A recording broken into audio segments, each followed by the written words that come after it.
안녕하세요.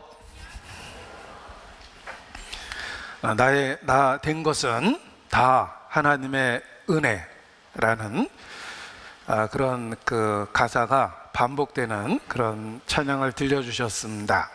모든 그리스도인들이 공감하고 또 참으로 감동받을 수밖에 없는 그 진리가 그 간단한 말 속에 들어있다고 생각합니다. 찬송은 또 아름다운 멜로디 속에 실려서 들려지기 때문에 더 짧은 그 표현 속에서도 큰 울림이 있다고 생각합니다. 좋은 찬송을 또 준비해서 이렇게 불러주신 찬양대에 감사의 말을 드리고 싶습니다. 기도로 시작하겠습니다. 아버지 하나님, 감히 하나님을 아버지라 부르며 소망 가운데 살 수 있도록 모든 은혜를 허락해 주신 것 진심으로 감사 찬양을 드립니다. 또 주의 거룩한 몸된 교회의 지체와 일원으로서 오늘까지 보호받고 양육되며 살 수 있도록 붙잡아 주시는 것도 주님께 감사와 찬양을 드립니다. 모이기를 힘쓰라 라고 일깨워 주셨고 그날이 다가옴을 볼수록 더욱 그리하라고 우리에게 교훈해 주셨습니다. 주의 말씀을 기억하며 이 시간 하나님 앞에 함께 모였습니다. 주의 권능과 은혜를 우리 모두에게 베풀어 주셔서 중심의 변화를 주시고 또 진리에 합당하게 살 수 있도록 이 시간 우리 모두를 교훈해 주시고 능력을 베풀어 주시기를 주님께 기도합니다. 특별히 육신의 고통 가운데 있는 형제 자매들을 기억하며 주님 앞에 기도합니다. 병상에서 쾌유함을 얻을 수 있도록 주의 은혜를 더해 주시고 힘들고 어려웠던 시절이 협력하여 선이 될 수 있도록 주님 역사해 주시기를 주님께 기도합니다. 또 주님 앞에 간구할 때마다 우리 주변에 이루어진 영혼들을 기억하고 아버지 하나님께 더욱 간절히 기도합니다. 노아와 그의 가족을 방주로 이끄셨던 것처럼 우리에게 속한 자를 기억해 주시고 우리를 통해서 한 영혼 한 영혼 인도해 주시기를 주님께 기도합니다. 주님께서 우리의 가정이 되어 주시고 가족 하나하나를 붙잡아 주시며 또 인도해 주시기를 주님께 간구합니다. 생업의 현장에도 함께 하심으로 교회를 섬기고 가정을 지킬 수 있는 필요한 물질도 주의 은혜로 채워주시기를 주님께 기도합니다. 선교지 일선에서 수고하시는 선교사님들의 사역과 가정도 주님 붙잡아 주시고 그 수고가 결코 헛되지 않도록 함께해 주시기를 주님께 기도합니다. 우리가 누리고 있는 좋은 것들을 누리지 못하는 만큼 더 큰 은혜로 함께해 주시고 많은 결실을 거두어 함께 기뻐할 수 있도록 주님 역사해 주시기를 주님께 간구합니다. 이 시간도 말씀 앞에 나온 우리 각 사람을 기억해 주시고 주의 권능의 손길로 붙잡아 주시고 치유의 은혜를 더해 주시며 살아계신 하나님의 영광을 나타내 주시기를 주님께 기도합니다. 우리의 보잘것없는 기도에 응답하시는 주의 놀라운 은혜에 더욱 감사 찬양을 드립니다. 고마우신 우리 구주 예수님 이름으로 기도합니다. 아멘. 네, 성경 누가복음 13장 말씀을 찾겠습니다. 누가복음 13장 22절부터 보시겠습니다. 누가복음 13장 22절 말씀부터 제가 읽어드리겠습니다.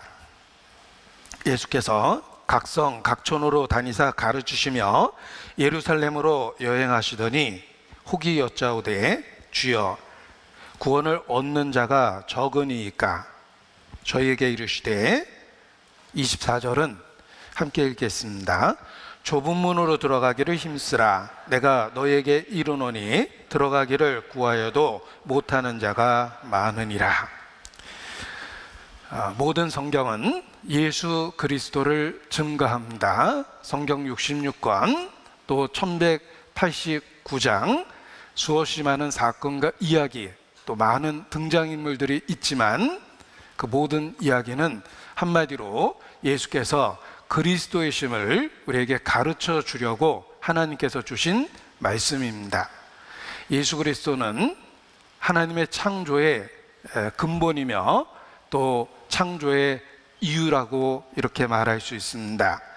성경은 예수 그리스도에 대한 표현을 그는 보이지 않는 하나님의 형상이다. 또 그는 하나님의 본체시라고 이렇게 선언하고 있습니다.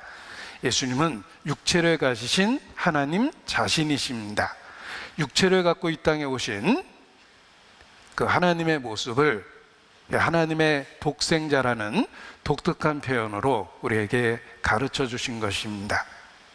예수님은 신성과 인성을 다 갖고 계시는 육체를 가지신 하나님이십니다. 그래서 신인 한자로 그렇게 표현하며 또 영어로는 God, man, 하나님이시며 사람이시다 이렇게 표현합니다. 그러한 의미를 성경은 하나님의 독생자 이렇게 독특한 표현으로 우리에게 계시해 주신 것입니다. 천지 창조 자체가 예수 그리스도를 통해서 예수 그리스도에 의해서 또 예수 그리스도를 위하여 이루어진 것이라고 성경은 선언하고 있습니다. 하나님의 창조의 목적, 천지 창조의 목적 그 자체가 예수님 자신과 직접적으로 연결되어 있다는 것입니다. 그래서 영어의 전치사를 갖고 표현해 보면 from 그리고 by 또 of 이런 단어로 표현합니다. 예수님에 의해서 창조되었고 또 예수님으로부터 창조되었으며 그는 창조의 근본이십니다. 그리고 예수님의 것으로 예수님은 만물의 주인으로 세워진 것입니다. 우리는 그러한 진리를 성경을 통해서 발견하고 또 알게 되었고 믿게 되었습니다. 그리고 예수님을 알게 되었을 때 천지창조의 근본이 예수님과 관련되어 있다는 것을 알게 되고 우리의 존재 목적도 그와 연결돼서 깨닫게 된 것입니다. 우리는 그리스도의 신부로 지음을 받은 것입니다. 천지창조의 목적 그 자체가 그리스도의 신부를 예비하는 과정이라고 말할 수 있습니다. 그래서 요한계시록 제일 마지막 부분에 보면 만물이 다 하나님의 창조의 목적이 이루어졌을 때 그리스도의 신부가 예비되었다라고 선언하고 있는 것입니다. 천지창조의 목적은 예수 그리스도와 관련되어 있고 우리 자신이 이 땅에 온 목적도 예수 그리스도와 관련되어 있습니다. 우리는 성경을 통해서 그 예수 그리스도를 발견하고 그리스도의 신부로 준비된 교회의 일원이 되었습니다. 성경 자체가 예수님에 대한 이야기다라고 말씀을 드렸습니다. 그래서 널리 알려진 유명한 표현을 다시 한번 일깨워 드리겠습니다. 모든 성경에는 그리스도가 들어있다. 성경 자체가 예수 그리스도를 증거하기 위한 목적으로 기록됐다는 것입니다. 그래서 영어로 보면 더 표현이 명확한데 성경은 하나의 결합된 이야기인데 그 모든 이야기는 우리를 예수 그리스도에게 인도해 주고 있다 이렇게 표현할 수 있습니다. The Bible is one unified story that leads us to Jesus Christ. 이 짧은 문장을 통해서 우리는 성경에 기록된 목적을 일깨울 수 있습니다. 그래서 한마디로 우리가 믿고 있는 진리를 한마디로 표현해 보면 예수가 답이다 라고 표현될 수 있습니다. 예수님은 자신을 길이요 진리요 생명 그 자체라고 선언하셨습니다. 성경 전체가 예수 그리스도를 증거하는데 특별히 사복음서는 예수님이 이 땅에 계실 때에 그 생애에 대한 기록을 담고 있습니다. 육체를 갖고 오신 하나님, 그리고 그 예수께서 이 땅에 계셨을 때의 기록을 사복음서가 담고 있습니다. 그래서 사복음서를 읽다 보면 성경 전체가 예수님에 대한 이야기라면 사복음서는 마치 그 예수님과 대면해서 얼굴과 얼굴을 맞대고 있는 것과 같은 그러한 감동을 줍니다. 우리가 사람을 대할 때 그 사람의 신체 일부분을 보고 있을 수 있고, 얼굴을 맞대고 눈을 마주치면서 더 가까이 친밀한 대화를 할 수도 있습니다. 사복음서를 읽다 보면 예수님이 이 땅에 계실 때의 행적을 기록했기 때문에 우리는 마치 대면에서, 예수 그리스도를 대면해서 마주대한 것과 같은 그런 감동을 더욱 받을 수 있습니다. 오늘 사복음서의 한 부분을 읽었습니다. 22절에 보면 예수께서 각성 각촌으로 다니사 가르치시며 예루살렘으로 여행하시더니 라고 되어 있습니다. 자, 예루살렘은 예수께서 십자가에 못 박힌 곳입니다. 예수님은 처음부터 자신의 죽음을 예정하고 그 죽음을 향해서 나아가셨습니다. 그래서 세례요한도 예수님을 보고 증거하기를, 보라, 세상 죄를 지고 가는 하나님의 어린 양이로다 라고 증거합니다.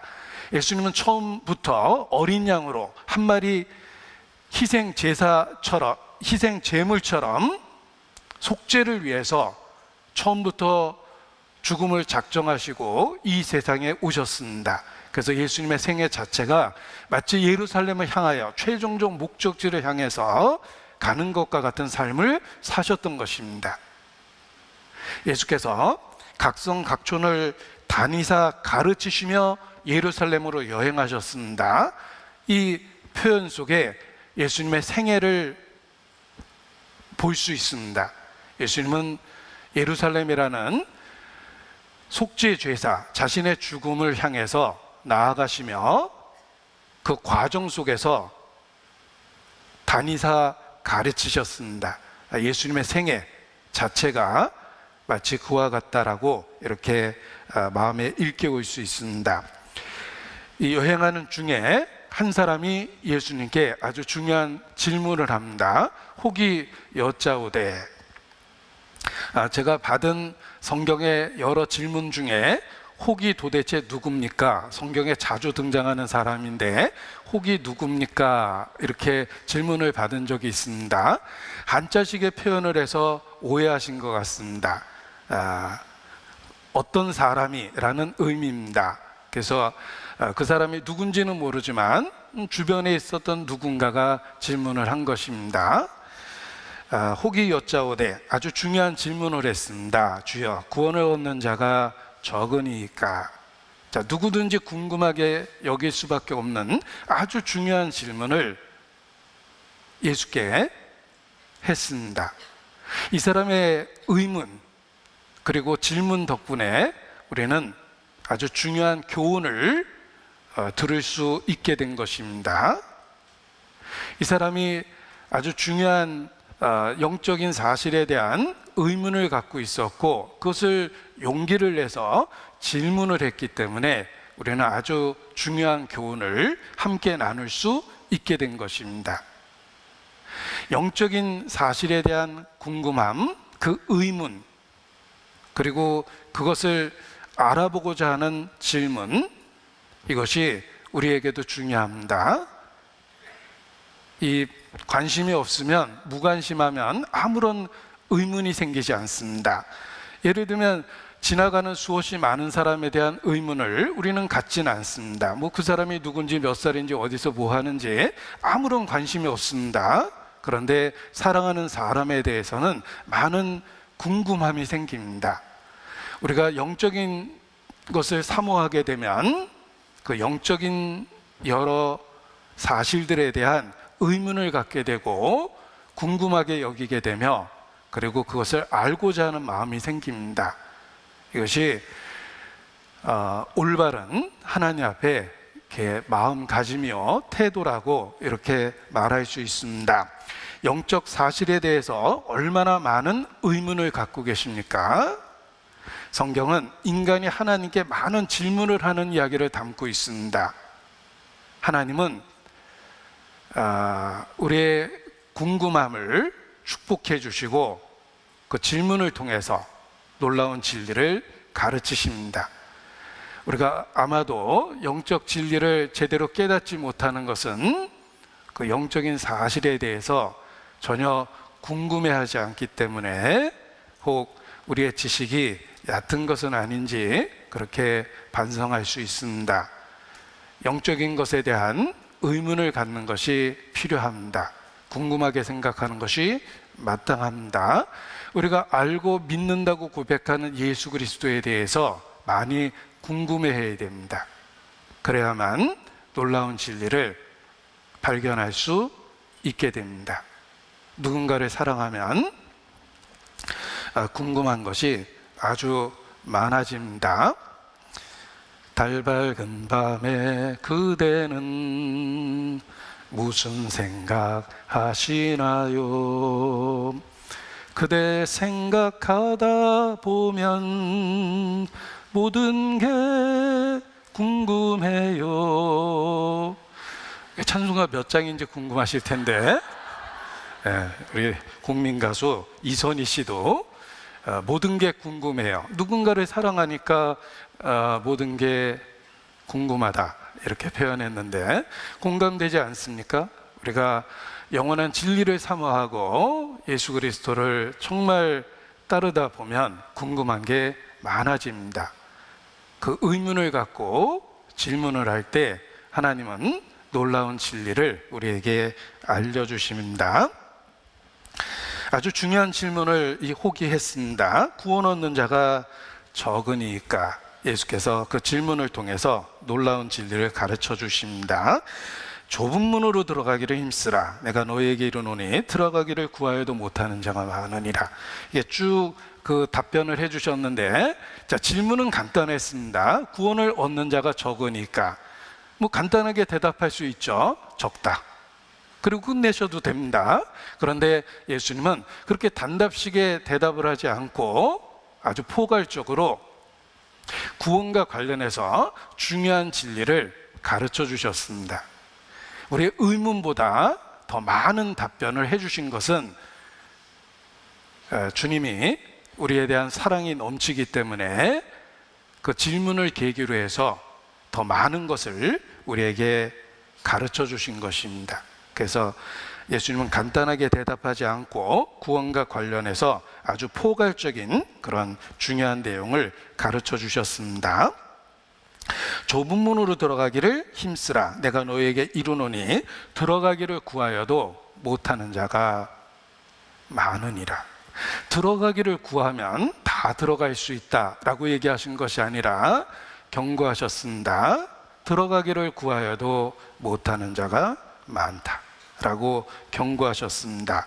그리고 25절에 보면 집주인이 일어나 문을 한번 닫은 후에 다시는 기회가 없다라는 것을 여기 말씀해 주십니다. 집주인이 일어나 문을 한번 닫으면 한 번 닫힌 구원의 문은 결코 열리지 않습니다. 노아 홍수 시대에 그러했습니다. 방주의 문이 닫혔습니다. 비가 오기 시작했습니다. 그런데 한 번 닫힌 구원의 문은 결코 열리지 않습니다.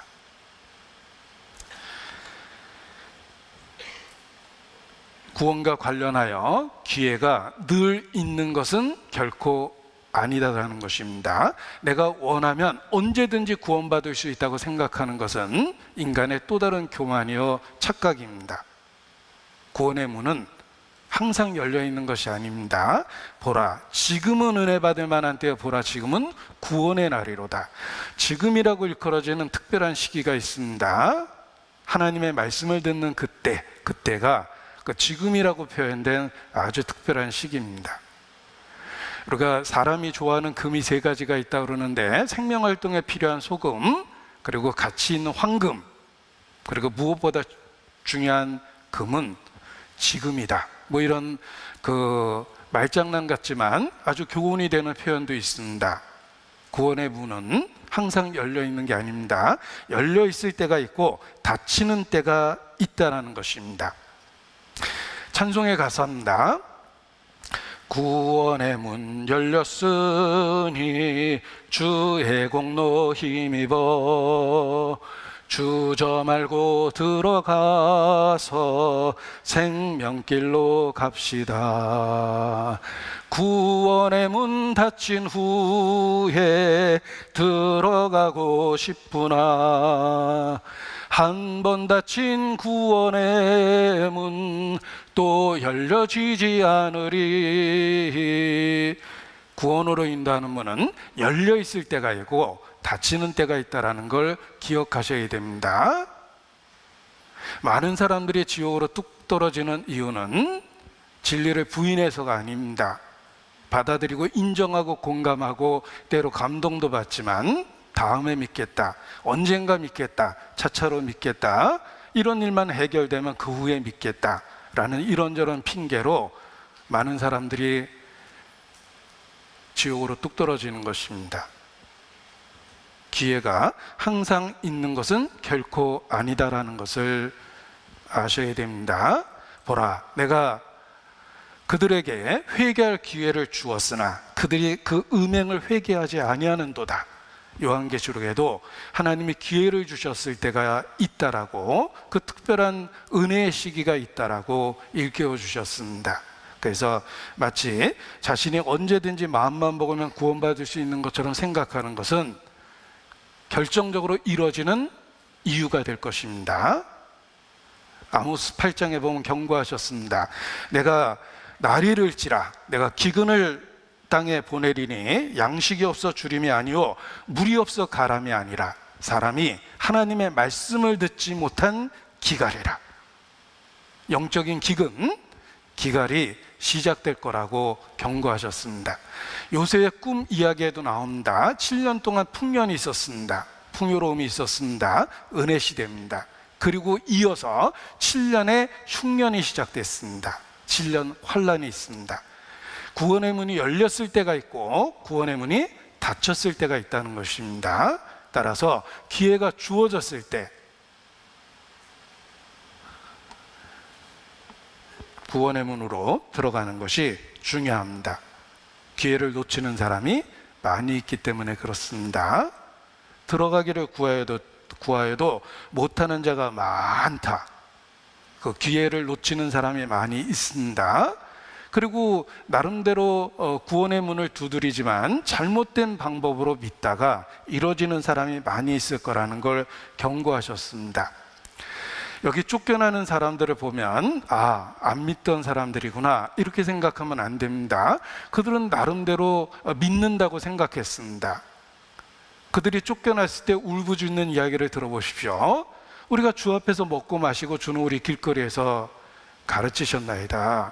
우리가 주의 이름으로 선지자 노릇도 하고 귀신도 쫓아내며 많은 능력을 행치 아니하였나이까. 이렇게 울부짖습니다. 그들은 자기 나름대로 믿는다고 생각했던 사람들입니다. 그러나 결국은 이루어집니다. 성경은 경고합니다. 의인 중에 악인이 있다.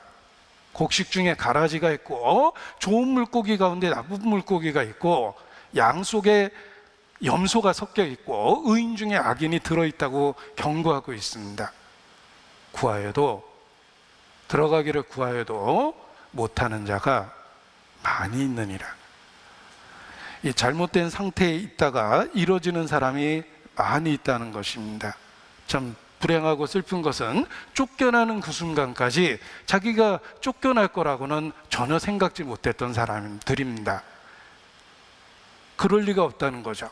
내가 너희를 도무지 알지 못한다. 너희가 어디로서 온 자인지 알지 못하노라 라고 했을 때 이 쫓겨난 자들은 자신이 쫓겨날 거라는 걸 한 번도 예상 못한 사람들입니다. 자기가 구원받지 못했다는 것을 모르고 있었던 사람들입니다. 자기의 신앙이 잘못되어 있다는 것조차도 전혀 인식하지 못했던 상태. 이것이 쫓겨난 사람들의 모습입니다. 이 쫓겨난 사람들의 모습을 철로역정이라는 글에 아주 구체적으로 자세히 이렇게 표현되어 있습니다. 이 철로역정의 한 부분을 소개해 드릴 텐데, 존 버년 1600년경에 신앙 때문에 감옥에서 10여 년 있었고, 그 10여 년의 기간 동안에 오랜 묵상을 통해서 신앙적인 글을 썼는데, 그 글이 철로역정입니다. 성경 다음으로 많이 팔려진 책이며, 그리고 찰스 스펄전 같은 목사님은 100번 이상 읽었다라고 이야기합니다. 13년의 묵상을 통해서 기록한 책이니까 우리가 그 책을 읽는데 한 3시간 정도 걸릴 텐데, 13년의 묵상을 3시간을 통해서 엿볼 수 있는 것입니다. 이 존 버년이 기록했던 철로역정, 자신이 광야에서 꿈을 꾼 것처럼 이 신앙생활을 그렇게 표현해서 기록을 했는데, 널리 그 성경 다음으로 읽혀지는 책입니다.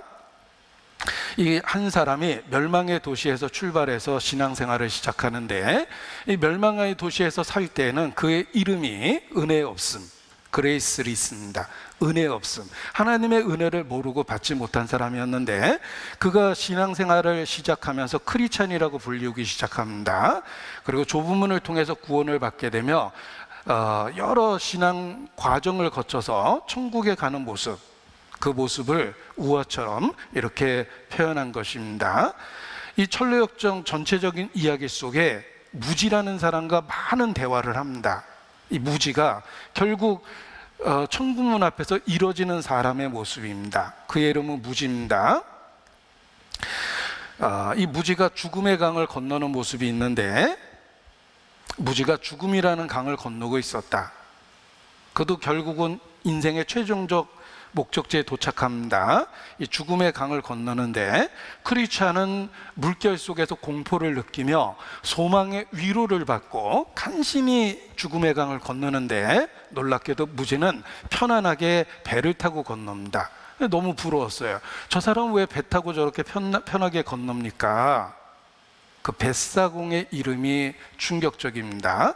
이 무지가 배를 타고 건너고 있는데, 이 벳사공의 이름이 헛된 소망입니다. vain hope, 헛된 소망.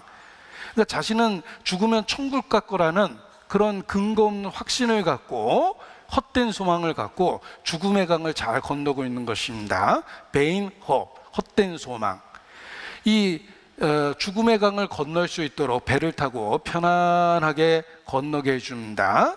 무지는 크리스찬과 소망이 겪었던 어려움을 겪지 않고 쉽게 강을 건넜습니다. 이렇게 표현하고 있습니다. 구원 못 받았다고 해서 죽음의 현장이 꼭 고통스럽고 절망적인 건 아닙니다. 헛된 소망으로 자기는 큰 상을 받을 것처럼 그렇게 죽을 수 있습니다. 심지어는 악인도 죽을 때 인생 한바탕 정말 멋지게 살았다, 그리고 껄껄껄 웃으면서 죽는 사람도 있습니다. 죽을 때까지는 아무 문제가 없다라는 뜻입니다. 이 무지는 오히려 죽음의 강을 편안하게 건넙니다. 시편 73편입니다. 시편 73편.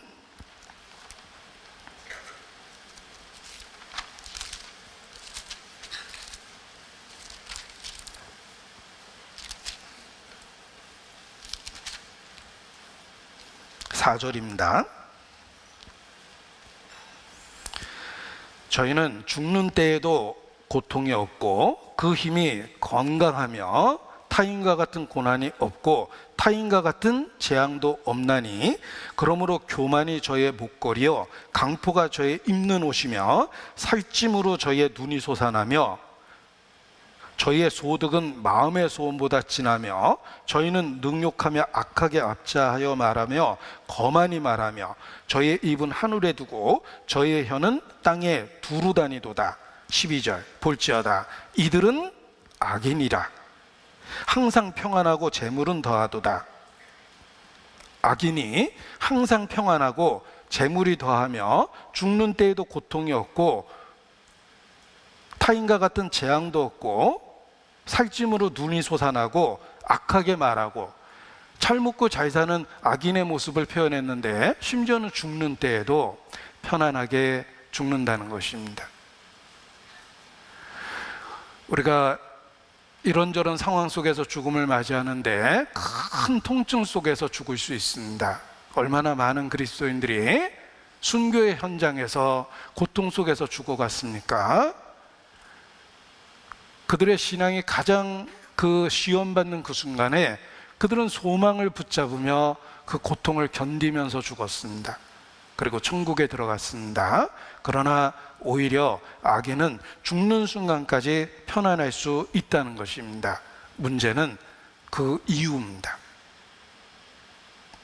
이 무지는 결국 이뤄진 사람인데 헛된 소망이라는 것을 가지고 죽음을 편안하게 맞이했지만 그 이후에 큰 문제가 됩니다.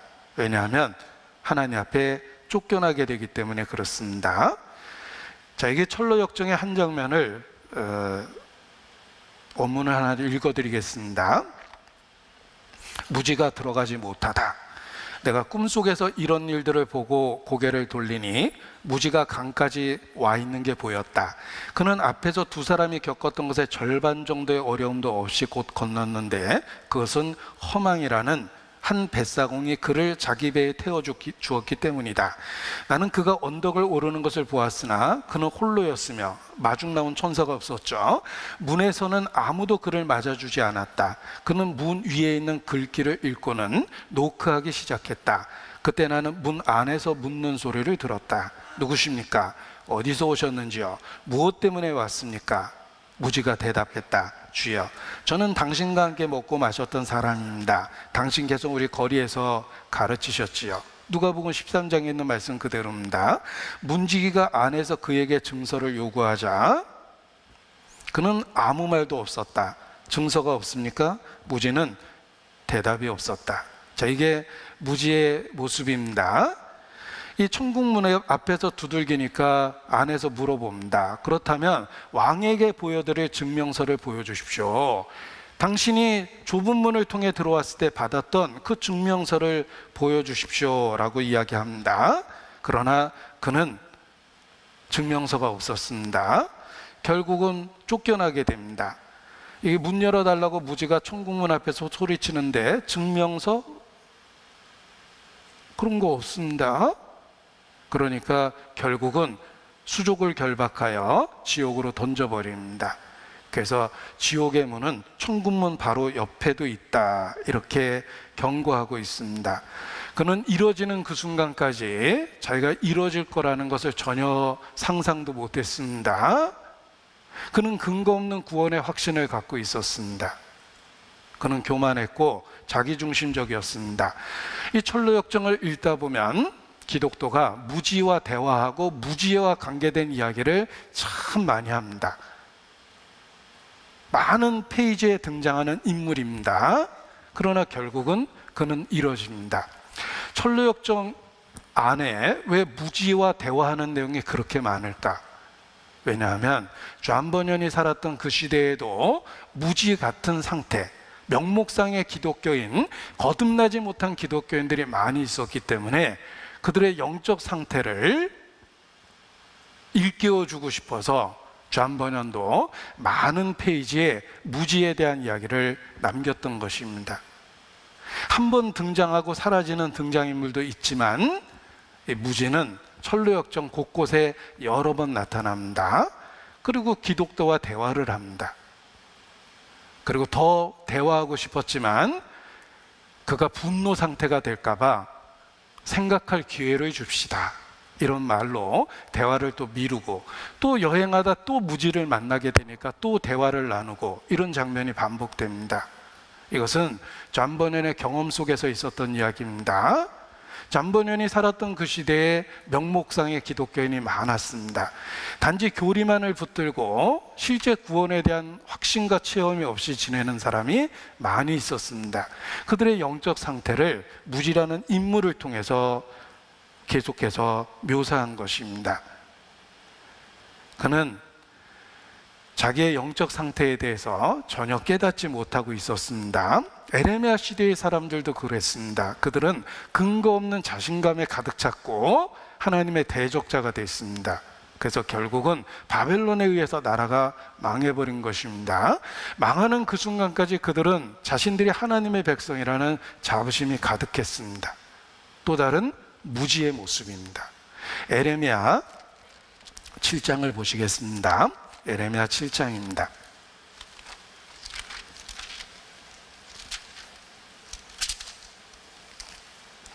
8절, 에레미야 7장 8절.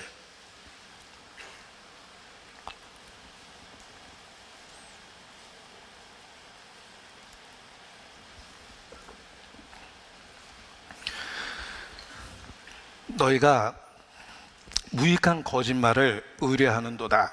너희가 도적질하며 살인하며 간음하며 거짓 맹세하며 바알에게 분향하며 너희의 알지 못하는 다른 신들을 쫓으면서 그냥 안 믿는 이방인처럼 살아가는 것입니다. 그런데 아주 근거 없는 확신이 있어요. 10절, 내 이름으로 일컬음을 받는 이 집에 들어와서 내 앞에 서서 말하기를 우리가 구원을 얻어나이다 하느냐. 이는 이 모든 가증한 일을 행하려 함이로다. 하나님의 성전에 들어와서 하나님의 백성이라고 스스로 자부했습니다. 그러나 그들의 삶의 모습은 딱 멸망받을 이방인처럼 그렇게 살아가고 있었습니다. 그러면서도 스스로는 자신들이 구원받았다고 그렇게 생각했습니다. 이것이 에레미야 시대의 무지라는 또 다른 사람들의 모습입니다. 자기 자신에 대해서 전혀 깨닫지 못하고 있는 상태입니다. 자, 철로역정은 그 무지의 고향이 전라북도 전주시가 아니라 그의 고향이 자만이라는 도시라고 이렇게 묘사하고 있습니다. 자만. 그럼에도 불구하고 스스로 프라이드, 자부심이 있었던 것입니다. 그들은 조상 때부터 내려오던 관습대로 믿고 있다라고 이렇게 이야기하며, 그리고 진실한 크리스찬과 비교했을 때 뭐 별 차이가 없다라고 이야기합니다. 당신이나 나나 같은 길을 가고 있고 뭐 옷이 조금 다른 것처럼 보이지만 우리도 비슷한 옷을 입고 있고, 우리도 올바로, 당신만 올바로 믿는 게 아니다, 이런 그 주장을 끊임없이 합니다. 그것이 무지의 모습입니다. 여기 다시 철로역정의 한 부분을 보겠습니다. 그들이 자만의 나라에 이르렀을 때 구불구불한 샛길에서, 약간 샛길이라고 되어 있습니다, 한 청년이 나오고 있었다. 뭐 길은 길인데 조금 어긋난 그런 길입니다. 당신은 뉘시오. 그리고 어디로 가는 길입니까? 나는 무지라고 합니다. 지금 천국으로 가는 중입니다. 나름대로 그도 신앙생활을 하고 있습니다. 구원에 대한 체험도 없고 스스로 의로운 척하면서 자기 중심적인 신앙을 갖고 오랫동안 조상 때부터 그러했으니까 나도 특별한 문제가 없다라고 생각합니다. 이게 무지의 모습입니다. 하지만 당신은 좁은 문으로 들어오지 않았습니다. 천국 문 앞에서 보여줄 것이 없을 텐데 뭐 꼭 그런 것이 필요한가요?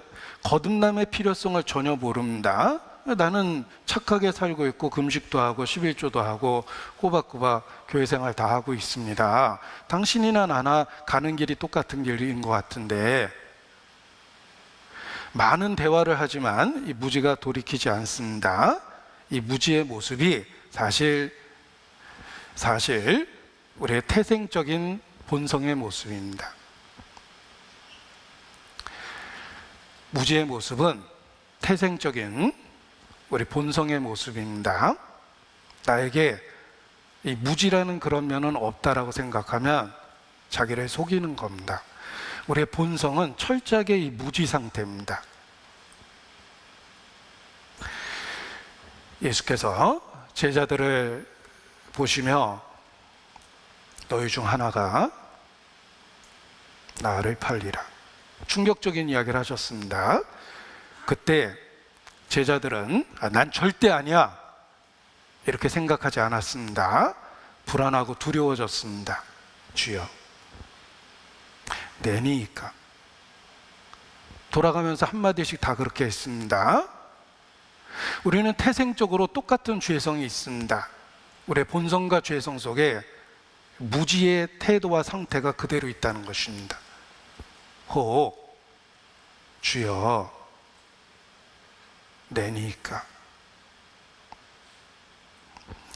그런데 베드로는 특별한 자신감이 있었습니다. 다 부인할지라도 나는 주를 결코 부인하지 않겠나이다. 내가 주와 죽을지언정 주를 부인하지 않겠나이다. 근거 없는 자신감이 있었지만 예수님을 가장 크게 배신한 게 베드로 자신이었습니다. 내가 오늘 밤 닭이 2번 울기 전에 나를 3번 부인하리라. 베드로는 근거 없는 자신감에 가득 찼습니다. 다른 제자들은 두려웠죠. 내니까. 자기를 돌아봤기 때문에 오히려 시험의 때를 벗어났는데 베드로는 근거 없는 자신감 때문에 오히려 크게 넘어졌습니다. 자, 이 무지의 상태가 태생적인 내 본성 속에 그대로 있다라는 것을 기억해 보십시오. 우리도 그냥 아무 생각 없이 본성대로 살면 점점 더 우리의 캐릭터가 무지와 같은 모습이 된다는 것입니다. 외형적인 신앙은 생활을 하고 있는데 내적인 상태는 이방인과 똑같고 구원에 대한 진리는 교리적으로만 있습니다. 정확하게 알고 있지만 그 말씀이 삶에 아무런 변화를 주지 못합니다. 경건의 모양은 있으나 경건의 능력은 부인하게 되며 항상 배우나 마침내 진리의 지식에 이르지 못하느니라. 딱 무지의 상태가 되어버립니다. 이 무지는 외형적인 신앙을 고백하고 성령은 없는 사람, 하나님이 주시는 생명, 그 속에 그 생명은 없는 사람의 모습입니다. 명목상의 기독교인, 외형적인 신앙을 고백하는, 거듭남에 대한 교리는 갖고 있고 이해했지만 체험은 없는 사람. 시편 23편을 달달 외우고 있지만 그 시편 23편의 목자와 실질적으로 동행하는 삶은 없는 사람. 이것이 무지의 모습입니다. 유다서입니다. 요한계시록 앞에 유다서입니다. 17절, 유다서 17절.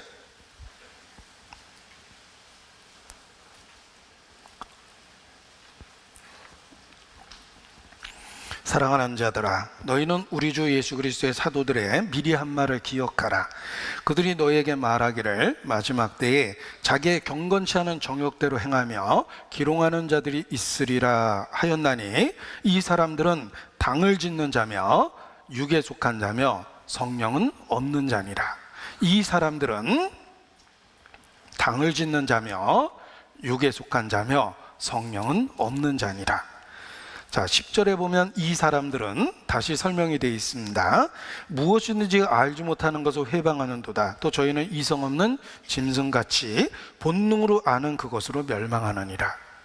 그냥 본능으로 아는 그것이 그의 한계입니다. 본성적인 판단만 하고 삽니다. 성령의 인도하심이나 가르침이 없습니다. 11절, 화 있을진저. 세 종류의 모습이 있습니다. 이 사람들이여 가인의 길에 행하였으며 삭슬 위하여 발람의 어그러운 진길로 몰려갔으며 고라의 폐역을 쫓아 멸망을 받았도다. 가인의 길, 그리고 발람의 어그러진 길, 고라의 폐역. 성경에 등장하는 3대 악인이죠. 그 캐릭터를 그대로 갖고 있습니다. 그리고 성령은 없는 자다. 성령이 없다 보니까 특징이 당을 짓고 육에 속합니다. 당을 짓는다라는 말은 무리를 져서 끼리끼리 다닌다는 뜻입니다. 교회 와서도 그것이 그대로 나타납니다. 그래서 이권을 위해서 당을 짓습니다. 우리나라 기독교 보면 그 모습이 보이지 않습니까? 당을 짓습니다. 통합, 합동, 예장, 기장, 고신, 대신. 이게 뭘까? 기독교 분파입니다. 예수교 장로예요? 기독교 장로예요? 예장이에요? 기장이에요? 합동이에요? 통합이에요? 고신이에요? 대신이에요? 그것만 따지고 있습니다. 그리고 선조부터 내려오던 그 전통으로 스스로 자부심을 갖습니다. 나는 고려신학한 고신이야. 자신이 스스로 정통이라고 주장하고 그 전통적인 신앙을 마치 자기 수준인 것처럼 생각하고 자부합니다. 그런데 성령은 없는 자입니다. 끝까지 삶이 안 변합니다. 육신에 속한 자입니다. 기름을 준비하지 못한 미련한 처녀들에 대한 이야기도 있습니다. 마태복음 25장입니다. 마태복음 25장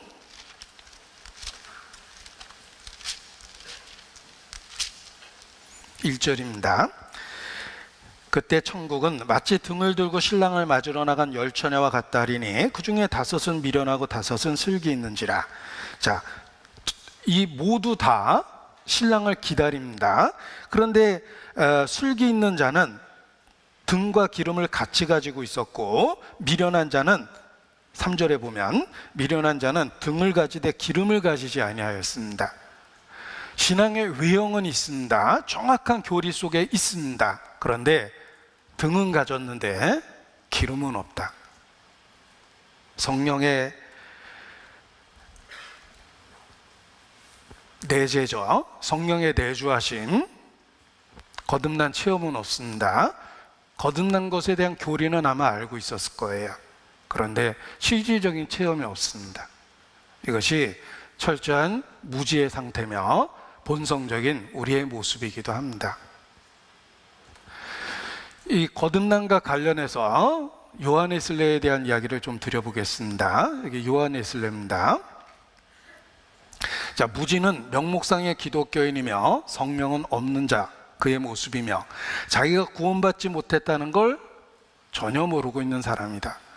무지는 뭘 모르고 있었냐면 자신이 구원받지 못했다는 걸 모르고 있었던 것입니다. 그가 무지입니다.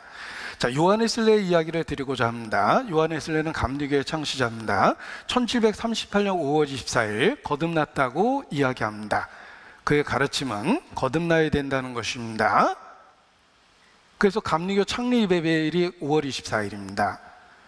잘 모르는 분은 감리교 다니면서도 그게 요한에슬레 생일인 줄 아는데 요한에슬레가 거듭난 날입니다.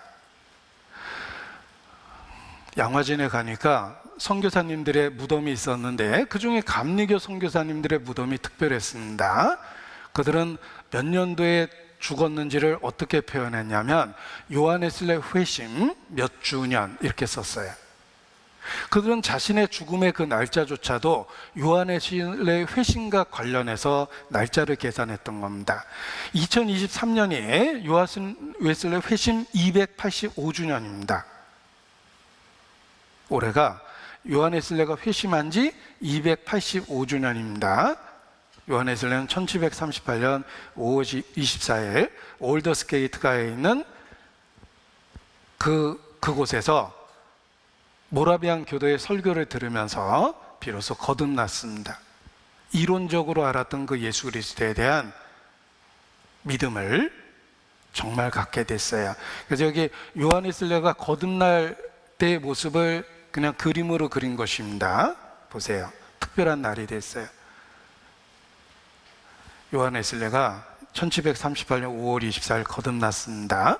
그때 그 과정에 이르는 이야기가 있습니다. 요한에슬레가 미국의 선교사로 출발을 했습니다. 거듭나기 전의 이야기입니다. 배가 풍랑을 만났습니다. 곧 죽게 되었습니다. 엄청난 공포감에 어쩔 줄 모르는데 배에서 평소 이단이라고 조롱했던 모라비안 교도들이 있었습니다. 그들은 너무나 평안한 가운데 찬송하고 있었습니다. 무섭지 않습니까? 물어봤더니 우리들은 곧 주님 앞에 갈 것 같습니다. 이렇게 표현했습니다. 요한에슬레는 충격을 받았습니다. 그들을 평소 조롱했는데 그들은 죽음 앞에서 너무나 담대했습니다. 자기와 다른 신앙을 갖고 있다는 걸 알게 됐습니다. 그리고 그들을 조롱하기에는 그들의 삶의 모습이 너무나 올바랐습니다. 항해하는 내내 굳은 일은 다 그들이 하고 있었고, 그들의 삶 속에 양보하고 다른 사람을 배려하는 것이 몸에 배어 있었습니다. 그들의 삶의 모습을 항해하는 중에 보았고, 죽음이라는 위기 앞에 담대한 모습을 봤습니다. 그들의 신앙이 자기와 다르다는 것을 알게 됐어요. 그래서 모라비안 교도 그들의 지도자와 가까이 하면서 대화를 나누게 됩니다. 그때 이 모라비안 교도의 목사가 이런 질문을 요하네슬레에게 합니다. 여러분 자신에게 한번 그 질문을 해보십시오. 그때 요하네슬레에게 했던 질문입니다. 성령께서 당신의 영과 함께 당신이 하나님의 자녀라는 것을 증거하십니까? 성령이 증거하는 믿음을 갖고 계십니까? 이것은 사실 로마서 8장 16절의 말씀을 갖고 질문을 한 겁니다. 성령이 친히 우리 영으로 더불어 우리가 하나님의 자녀인 것을 증거하시나니 당신 속에 성령이 증거하는 그러한 믿음이 있습니까? 이렇게 물어봅니다. 요한 웨슬레가 선뜻 대답할 수가 없었습니다. 우물쭈물합니다. 그러니까 다시 질문합니다. 당신은 예수 그리스도를 아십니까? 목사한테 예수 그리스도를 아십니까? 라고 물어봤으니까 너무 황당한 질문이기도 했습니다. 요한 웨슬레는 그는 우리를 구원하시는, 예수님은 우리를 구원하시는 그리스도이십니다. 이렇게 대답을 합니다. 그렇습니다. 그 예수께서 당신을 구원하신 체험이 있습니까? 그 질문을 다시 받고 요한에서는 더 당황스러웠습니다. 그래서 기껏 대답했는데 나는 예수께서 나를 구원하시기를 바랍니다. 원합니다. 이렇게 대답을 하고 마무리를 합니다. 그리고 엄청난 고민이 생겼어요. 자기가 믿고 있다고 고백은 했지만 자신의 믿음이 정말 올바른 것인지 진실한 것인지 엄청 혼돈이 생겼습니다. 그러던 중에 1738년 5월 24일 루터의 로마서 서문을 읽어주는 중에 로마서 서문을 읽어주는 중에 요한 웨슬레가 비로소 거듭나게 됩니다. 그때 이렇게 표현했습니다. 그 낭독자가 우리가 그리스도를 믿을 때 하나님께서 우리 마음의 변화를 가져오시는 일을 묘사하는 말을 들었습니다. 그때 나는 내 마음이 이상하게 뜨거워짐을 느꼈고 나는 내가 참으로 그리스도를 믿고 있다고 느껴졌으며 구원을 위해서 오직 그리스도만을 절대적으로 의지해야 된다는 것을 마음에 느끼기 시작했습니다. 표현 속에서는 특별한 게 없어 보이지만 요한 웨슬레는 믿는 게 믿어진 거예요. 욥기 38장에 드디어 하나님과 대면하게 됩니다. 그리고 제 가운데 앉아 회개한다고 눈물로 고백하며 내가 주에 대하여 듣기만 하여 싸웠더니 이제는 내 눈으로 보나이다. 욥은 체험적인 신앙을 갖게 됩니다. 거듭남에 대한 모형입니다. 교리적으로 이론적으로 정확하게 알 수 있지만 중요한 것은 성령이 주는 그 체험이 우리 안에 있어야 됩니다. 이 무지는 자신이 구원받지 못했다는 것조차도 인식을 못한 것입니다. 자, 청교도 시대에 가장 그 핍박을 견디며 진리를 올바로 붙잡았던 시대에 그 초대교회 이후 또 다른 부흥의 시대입니다. 그 청교도 시대에 이 청교들이 썼던 표현을 여기 소개해 드리겠습니다.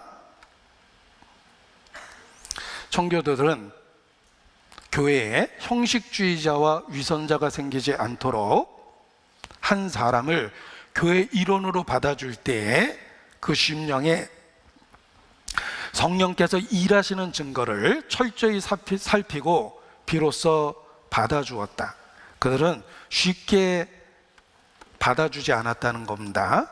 성령께서 일하시는 증거를 철저히 살폈다는 것입니다. 그리고 성도 자신에게도 자기 점검을 강조하며 혹 자신 속에 이러한 형식주의자와 위선자들의 특징이 없는지 철저하게 살피도록 또 강조하였다. 자, 우리 시대는 교회에 쉽게 그 일원이 될 수 있습니다. 그런 시대는 교회 역사를 배워보십시오. 우리 시대밖에 없습니다. 교회 일원이 되기 위해서는 자기 점검의 시간을 충분히 가졌고, 그리고 그것이 실제적인 삶 속에서 나타나기 시작했을 때 그것을 확인하고 비로소 받아주었던 것입니다. 이 무지라는 인물은 교리적으로는 정확하게 알고 있었을지 모르지만 거듭남의 체험이 없었던 것입니다. 그것을 증명서가 없었다, 이런 것으로 표현한 것입니다. 철로역정을 읽어보면 증명서가 무엇인지 구체적인 설명은 없지만 좁은 문을 통과할 때 받는 그 증명서, 또 여행 내내 그의 품속에 있었던 증명서를 의미합니다. 이것은 거듭날 때 위로부터 받는 성령을 의미하며, 진정한 성도에게는 성령의 내주하심이 있고, 단지 그 안에 계시는 것이 아니라 우리의 마음과 생각에, 삶에 변화를 주신다는 것입니다. 바람은 보이지 않지만 바람의 작용이 있기 때문에 바람이 불고 있다, 큰 바람이 불고 있다는 걸 알 수 있습니다. 성령은 눈에 보이지 않지만 이전에 본능으로는 경험하지 못했던 삶의 변화를 우리 속에서 만드십니다. 그것이 바로 증명서입니다. 너희가 아들인 고로 하나님의 그 아들의 영을 우리 마음 가운데 보내사 아바 아버지라 부르게 하셨느니라. 성령이 친히 우리 영으로 더불어 우리가 하나님의 자녀인 것을 증거하시나니 누구든지 그리스도의 영이 없으면 그리스도의 사람이 아니라. 자, 고린도후서 5장 5절입니다. 네, 찾겠습니다. 고린도후서 5장 5절.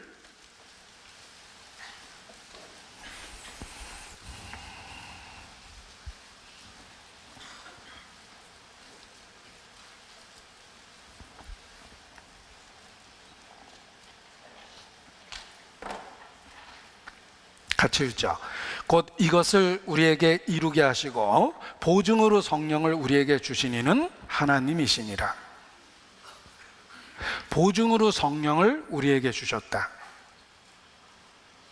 성령을 우리 마음 가운데 보내사 우리 영으로 더불어 아바 아버지라 부르짖게 하신다. 이 성령이 주는 내적 확신이 있다는 것입니다. 자, 혼인관계에 비유해서도 그렇습니다. 유대인들은 전통적인 결혼 방법이 약혼을 하고 보증물을 주며, 결혼에 대한 보증물을 줍니다. 그리고 일정한 기간 후에 비로소 결혼식을 합니다. 그것이 유대인들이 결혼하는 과정입니다. 우리가 이 땅에서의 삶은 약혼과 같습니다. 그리고 영원한 천국에서 드디어 결혼식을 올리게 됩니다. 혼인잔치의 비유가 그렇습니다. 그리고 이 땅에서 우리에게 약혼을 통해서 보증물을 주십니다. 신랑이 신부에게 보증물을 주었듯이 보증으로 성령을 주십니다. 예수께서 승천하시고 하나님 우편에 앉아 계시다. 지금도 거기 앉아 계십니다. 그 이유는 이 땅에 있는 우리에게 성령을 주시기 위해서 앉아 계시는 거예요. 그리스도의 승천, 하나님의 우편에 앉아 계심의 의미는 우리 안에 성령이 계시는 것에 대한 근거가 되는 것입니다. 그래서 예수님 당시에는 죄성 있는 제자들과 예수께서 육체를 가지고 함께 하셨던 것처럼 지금은 또 다른 보혜사 성령을 통해서 여전히 죄성 있는 우리에게 성령이 우리 안에 계실 수 있게 된 것입니다. 그래서 이 성령의 역사를 통해서 우리는 삶의 변화를 경험하고 그리스도인으로서 살 수가 있는 것입니다. 자, 무지, 그는 하나님 앞에서 쫓겨났습니다. 그때 책망의 말씀 속에 이런 이야기가 있습니다. 누가복음 13장 28절입니다. 누가복음 13장 28절. 너희가 아브라함과 이삭과 야곱과 모든 선지자는 하나님 나라에 있고 오직 너희는, 딱 구별하셨습니다. 빛과 어둠을 구별하듯 딱 구별하셨어요. 오직 너희는 밖에 쫓겨난 것을 볼 때 거기서 슬피 울며 이를 갈며 있으리라. 아브라함과 이삭과 야곱과 모든 선지자는 하나님 나라 안에 있고 오직 너희는 밖에 쫓겨난다. 그들은 아브라함과 이삭과 야곱과 모든 선지자와 달랐습니다. 자, 유대인들은 스스로 주장하기를 우리는 아브라함의 자손이라. 예수께서 말씀하셨습니다. 너희가 아브라함의 자손이라면 아브라함의 행사를 해야 할 것이거늘 아브라함은 이렇게 하지 아니하였느니라. 유대인은 스스로 혈통을 근거로 해서 아브라함의 자손이라고 이야기했습니다. 그런데 예수께서는 너희가 참으로 아브라함의 자손이라면 아브라함의 행사를 해야 할 것이거늘 그들의 삶은 아브라함과 이삭과 야곱과 달랐다는 것입니다. 자, 우리가 교리적으로 올바로 알고 있다고 그것이 결코 구원의 보증이 되지 않습니다. 교리적으로 올바로 알고 있는 것은 중요하지만 그게 전부는 아니라는 거예요. 아브라함과 이삭과 야곱의 하나님, 그들의 삶의 모습이 우리 속에도 있어야 됩니다. 우리가 어떻게 알고 있느냐도 중요하지만 더 중요한 건 그 알고 있는 그것이 우리의 삶을 지배하고 그렇게 살고 있느냐가 중요합니다. 올바른 믿음을 가질 수 있는 방법은 믿음의 선진과 같은 하나님을 믿고 그리고 그들의 삶의 모습을 현재의 나의 삶을 통해서 그대로 재현하는 것입니다. 성령은 그것을 가능하게 만들어주는 것입니다. 이 무지는 잘못된 길로 왔다라기보다는 철로 역정에 보면 약간 새길로 왔다라고 되어 있습니다. 약간 새길이에요. 100% 잘못된 게 아니라 치명적인 잘못된 것을 가지고 있었다는 것입니다. 올바른 것도 많이 있었죠. 자, 가짜 휘발유를 만들 때 가장 많이 쓰는 재료는 무엇일까? 정답은 가짜 휘발유를 만들 때는 제일 많이 들어가는 것은 휘발유입니다. 휘발유가 있어야지 가짜 휘발유를 만드는 거예요. 가짜를 만들려면 진짜와 거의 비슷하게 해야 됩니다. 무지는 약간 새길로 온 거예요. 그가 말하고 있는 것이 다 틀린 게 아니라 틀린 게 섞였다는 게 문제입니다. 그게 무지의 상태입니다. 자, 구원과 관련한 내용을 여기 수학처럼 요약한 표현이 있습니다. 소개해 드리려고 합니다. 보세요. 구원은 오직 은혜로만 받습니다. 오직 은혜로 받는데 이 은혜 속에 다른 게 섞이면 안 됩니다. 인간의 행위나 노력이나 희생이나 수고 이런 것이 조금도 들어가면 안 돼요. 왜냐하면 만일 행위로 된 것이면 은혜로 된 게 아니기 때문에 그렇습니다. 오직 100% 은혜로만 구원을 받습니다. 자, 우리 간단한 방정식을 풀어보겠습니다. 여기 은혜는 자, 행위를 반대편으로 넘겨보면 플러스가 되죠. 구원은 반드시 삶의 변화를 만들어낸다는 것입니다. 그냥 구원받았다는 교리만 있는 것이 아니라 이것은 생명력이기 때문에 반드시 삶의 변화를 만든다는 것입니다. 뭐 이렇게 수학적인 공식으로도 설명을 합니다. 한마디로 잘못된 게 조금이라도 들어오면 안 된다는 뜻입니다. 그래서 여기 좀 정리를 해봤습니다. 우리 시대 가장 치명적인 가르침입니다. 잘못된 믿음은 죄 없는 인간들을 십자가 없는 그리스도의 사역을 통해 심판 없이 천국에 들여놓는 진노 없는 하나님을 믿는다. 이게 이제 우리 시대 가장 잘못된 가르침입니다. 죄 없는 인간들을 십자가 없는 그리스도의 사역을 통해 심판 없이 천국에 들여놓는 진노하지 않는 그런 하나님을 믿는 것이 약간 새길입니다. 죄 없는 인간이라고 그랬죠. 인간의 본성은 그냥 본성일 뿐이다. 죄의 기준을 자기 기준으로 바꿔버리는 겁니다. 그래서 죄에 대한 책망이 없습니다. 그리고 십자가 없는 그리스도, 예수님의 희생, 대속적인 그 진리보다는 예수님은 우리의 삶의 모범이 되셨다. 그의 삶을 본받자. 이런 도덕적인 설교가 많아집니다. 그리고 하나님은 사랑의 하나님이기 때문에 우리를 그냥 받아주실 거야. 그러니까 죄에 대한 분노나 심판이 없는 그런 하나님을 강조합니다. 이게 이제 약간 새길로 오는 것입니다. 자, 아무리 올바른 이야기를 해도 중요한 것을 빼고 전하면 그것이 잘못된 것이다. 교회 역사를 통해서 얻는 교훈입니다. 올바른 이야기가 많이 있어도 치명적인 잘못된 것이 들어가면 그냥 잘못된 겁니다. 온전한 진리로 가정한 절반의 진리는 완전한 비진리다. 이런 표현도 있고, 그들은 복음을 부인하는 것이 아니라 갈라디아 교회의 이야기입니다. 할례를 덧붙이고 그것이 본질적이라고 주장했다. 더하거나 빼는 것, 이것이 문제다. 자, 이런 표현들은 무지의 영적 상태의 다양한 모습이라고 생각합니다. 약간 새길로 오는 겁니다. 그리고 이 무지의 상태의 그 분명한 특징이 있습니다. 그에게는 자신의 영적 상태에 대한 거룩한 두려움이 없었습니다. 자, 거룩한 두려움이라는 표현을 썼습니다.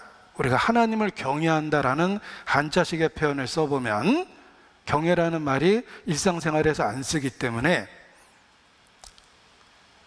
표현을 쓰지만 구체적으로 어떤 의미인지 잘 마음에 안 느껴집니다. 쉬운 표현으로 바꿔보면 경외는 거룩한 두려움이에요. 이 무지는 자신의 영적 상태에 대한 거룩한 두려움이 없었습니다. 하나님 앞에 근거 없는 자신감만 가득했고 근거 없는 친밀함이 있다라고 생각했습니다. 하나님에 대한 거룩한 두려움이 없었어요. 인간의 죄성이 얼마나 심각하고 끔찍하고 혐오스러운지를 전혀 공감을 못한 겁니다. 사람이 다 그렇잖아. 그런 말로 죄를 심상하게 본 겁니다. 이것이 무지의 그러한 상태입니다. 제가 오늘 진지한 이야기를 드리고 있는데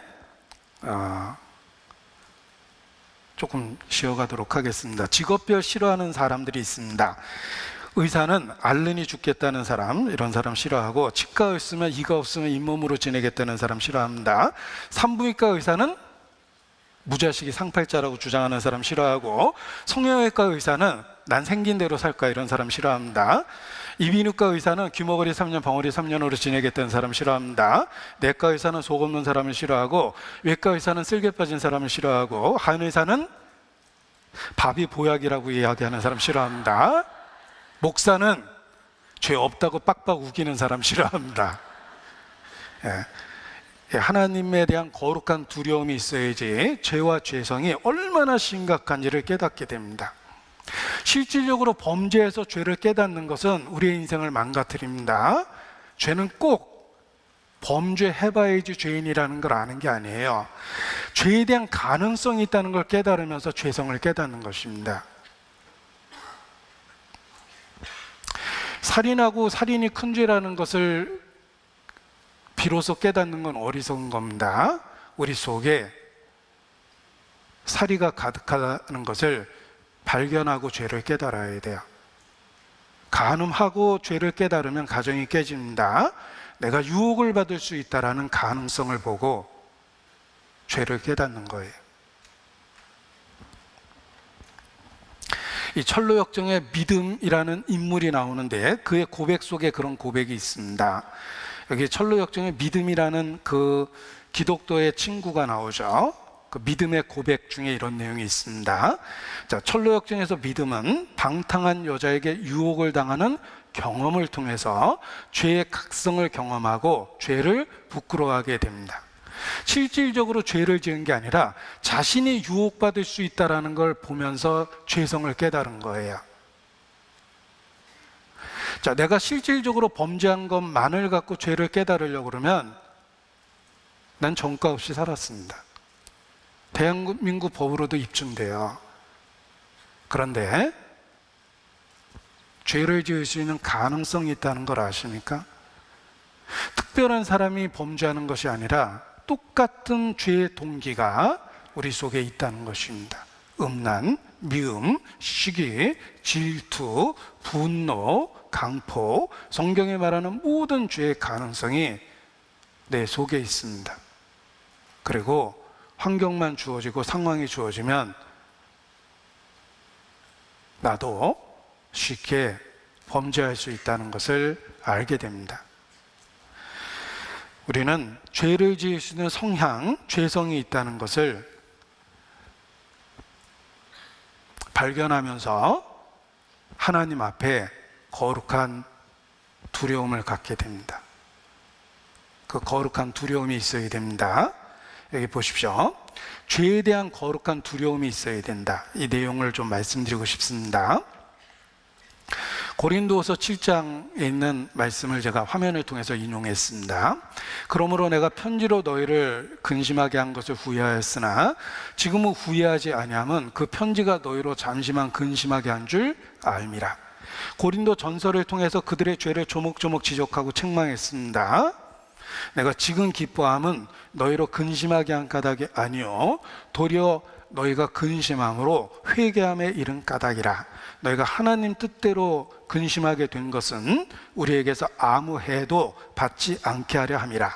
하나님의 뜻대로 하는 근심은 후회할 것이 없는 구원에 이르게 하는 회개를 이루는 것이요 세상 근심은 사망을 이루는 것이니라. 하나님 뜻대로 하게 한 이 근심이 너희로 얼마나 간절하게 하며 얼마나 변명하게 하며 얼마나 분하게 하며 얼마나 두렵게 하며 얼마나 사모하게 하며 얼마나 열심 있게 하며 얼마나 벌하게 하였는가. 책망되어지는 것마다 빛으로 나타나느니라. 이런 표현이 있습니다. 우리 안에 하나님에 대한 거룩한 두려움을 갖게 되면 하나님 뜻대로 하는 근심이 생깁니다. 그 두려움이 우리의 하나님 앞에 우리의 실체를 깨닫게 해주고 왜 내가 끔찍한 십자가의 진리를 나를 위한 것이라고 받아들일 수밖에 없는지를 거룩한 두려움을 통해서 깨닫게 되는 것입니다. 우지는 그것을 고의적으로 부정한 거예요.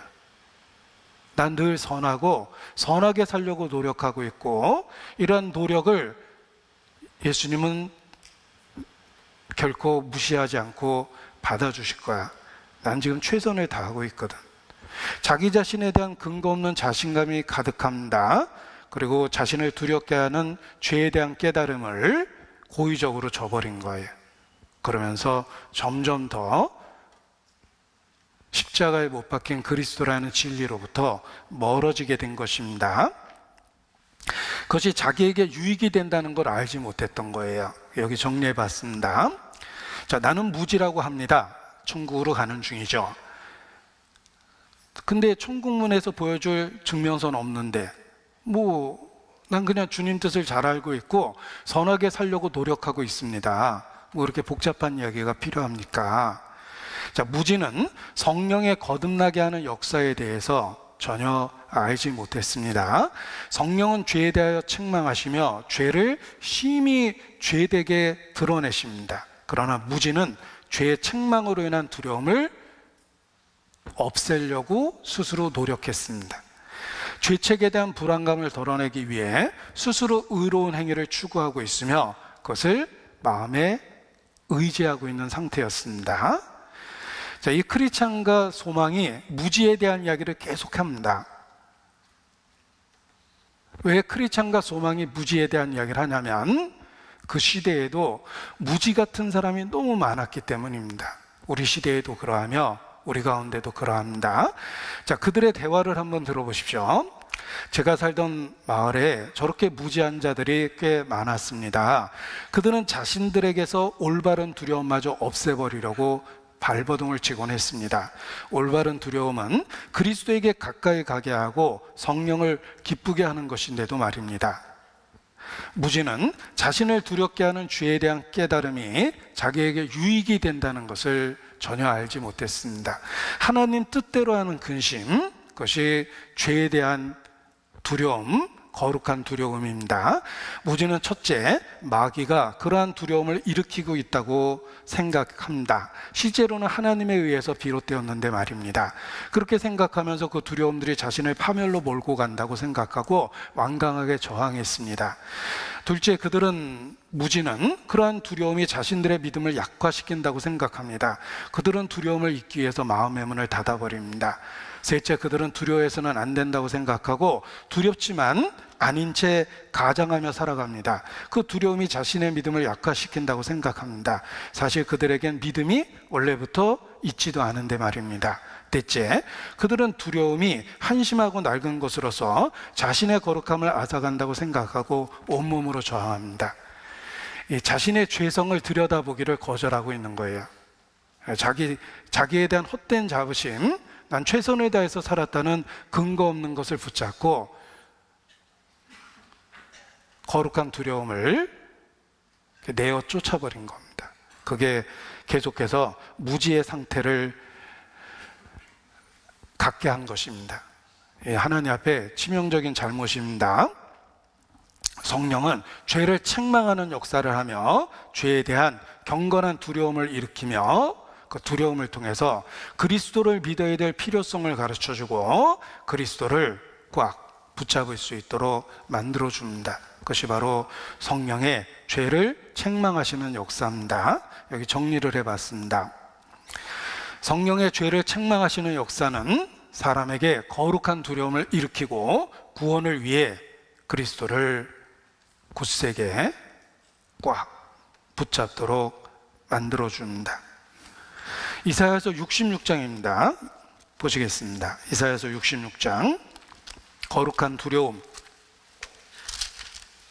그 두려움이 우리를 그리스도에게 인도하고 그리스도를 붙잡도록 만들어주는 것입니다.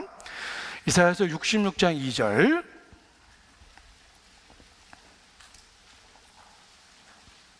같이 읽죠. 나 여호와가 말하노라. 나의 손이 이 모든 것을 지어서 다 이루었느니라. 물론 마음이 가난하고 심령에 통해하며 나의 말로 인하여 떠는 자, 그 사람은 내가 권고하려니와. 하나님이 권고해 주는 사람입니다. 세 종류의 조건이 들어 있습니다. 하나님이 권고하는 사람, 하나님이 돌봐주고 붙잡아주는 사람, 세 가지 조건이 있죠. 마음이 가난한 자, 심령에 통해하는 자. 마음이 가난한 자가 복이 있나니, 애통하는 자가 복이 있나니. 그리고 세 번째입니다. 나의 말로 인하여 떠는 자. 거룩한 두려움입니다. 그 사람을 내가 권고하겠다. 그런데 외형적인 종교 행위만으로 만족하면 이루어집니다. 그게 3절이에요. 손을 잡아 드리는 것은 살인함과 다름이 없고 어린 양으로 제사 드리는 것은 개의 목을 꺾음과 다름이 없으며 드리는 예물은 돼지의 피와 다름이 없고 분향하는 것은 우상을 찬송함과 다름이 없이 하는 그 무지들은 자기의 길을 택하며 그들의 마음은 가증한 것을 기뻐한 즉 결국 멸망합니다. 약간 새길 타협된 종교적 행위로 스스로를 만족시키고 거룩한 두려움을 내쫓습니다. 그게 무지예요. 하나님은 마음이 가난한 자, 심령에 통회하는 자, 그리고 나의 말로 인하여 떠는 자, 그들을 권고하십니다. 거룩한 두려움이 있어야 돼요. 시편 119편 120절입니다. 보십시오. 시편 119편 120절입니다.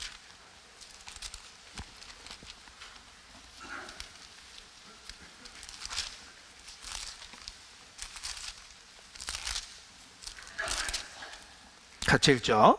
내 육체가 주를 두려움으로 떨며 내가 또 주의 판단을 두려워하나이다. 내 육체가 주를 두려움으로 떨며 내가 또 주의 판단을 두려워하나이다. 이것이 거룩한 두려움입니다. 하나님을 경외한다라는 말을 쉽게 표현하면 내 육체가 주를 두려움으로 떨며 주의 판단을 두려워하나이다. 하나님 앞에 하나님의 거룩함을 생각하고 그 거룩하신 하나님 앞에 자기의 현재의 모습을 인식하는 것, 신전의식이라고 그러죠. 그것이 거룩한 두려움이요 경외하는 모습입니다. 그것이 우리를 그리스도를 향하게 만들어주는 거예요. 그런즉 사랑하는 자들아, 이 약속을 가진 우리가 하나님을 두려워하는 가운데서 거룩함을 온전히 이루어 육과 영의 온갖 더러운 것에서 자신을 깨끗게 하자. 고린도후서 7장 1절 말씀, 우리가 아까 암송할 때 외웠던 말씀입니다. 하나님을 두려워하는 가운데서 거룩함을 온전히 이루어 육과 영의 온갖 더러운 것에서 자신을 깨끗하게 하자. 여호와를 경외하는 것은 악을 미워하는 것입니다. 거룩한 두려움이 있어야 돼요. 그 거룩한 두려움이 우리를 그리스도에게 나가게 해주는 것입니다. 그 거룩한 두려움이 뭘까? 악인은 반대로 그 목전에 하나님을 두려움이 없느니라. 그게 악인의 모습이에요. 우리는 하나님을 경외해야 되는데 거룩한 두려움이 있어야 됩니다. 그래서 그리스도를 믿을 필요성을 느끼는 거예요. 자, 크리스찬과 소망이 계속되는 대화입니다. 참되고 바른 두려움은 세 가지로 알 수 있습니다. 첫째, 두려움이 생기는 동기로 알 수 있는데 그 죄를 깨닫고 그 죄에서 구원을 받고자 하는 마음을 갖는 두려움입니다. 둘째, 참된 두려움은 구세주를 믿게 만들고 구원을 받게 하며 끝나는 게 아닙니다. 계속해서 더욱 그리스도를 의지하게 만듭니다. 하나님을 경외하는 것, 그 거룩한 두려움이 그리스도에게로 향하게 하고 그리스도를 믿게 하고 그리스도를 계속 붙잡게 만들어줍니다. 그리고 셋째, 참된 두려움은 하나님을 모독하거나 하나님과의 사귐을 깨트리거나 성령을 슬프게 하거나 원수에게 조롱과 비방을 받게 되는 일을 자신이 할까 봐 두려워하게 되고 성결한 삶을 살게 해줍니다. 죄에 대해서 민감해져요.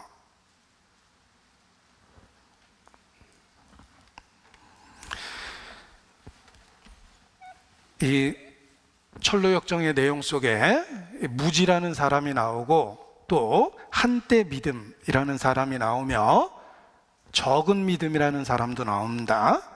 여기 철로역정을 읽다 보면 한때 믿음, 적은 믿음 이런 사람이 나오는데 그들이 타락하는 이유 중에 하나가 자력구원이라는 사람을 만나서 타락했다 이렇게 되어 있어요. 스스로 하나님 앞에 성령의 도우심 없이 스스로 그 문제를 해결하려고 그러면서 십자가로부터 멀어지는 겁니다.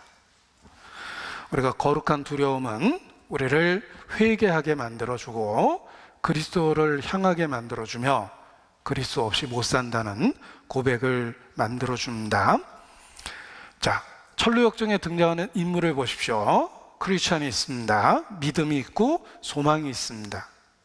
그리고 이뤄지는 자 중에 무지가 있고, 한때 믿음이라는 사람이 있고, 자력구원이라는 사람도 있으며, 그리고 적은 믿음이라는 사람이 있습니다.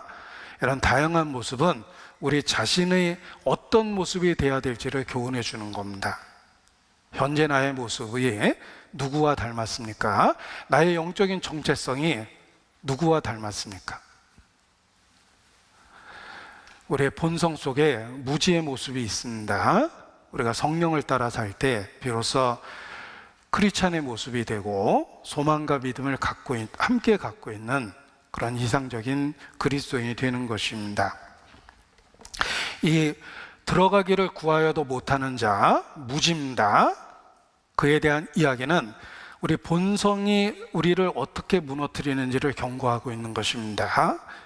그리고 경계로 삼고 거룩한 두려움을 갖고 곧 하나님을 경외하고 그리스도를 붙잡아야 됩니다. 이 무지에 대한 이야기를 제가 많이 했지만 요한웨슬레도 고백하기를 자신이 구원의 확신에 때문에 고민할 때 틀림없이 자신이 구원과 가까이 가고 있다는 생각은 들었어요. 아, 하나님이 날 버리신 건 아니다. 내가 이렇게 진지하게 고민하는 것은 하나님이 날 버리시지 않았기 때문이다. 그리고 실제로 말씀이 귓속에 들렸는데 내가 구원에 멀지 않다. 이런 음성을 듣게 됩니다. 물론 내적인 확신이 든 거죠. 그리고 그 음성을 듣고 얼마 안 있다가 1738년 5월 24일 거듭나게 된 겁니다. 그게 요한웨슬레 체험이에요. 히브리서 6장입니다. 히브리서 6장 9절.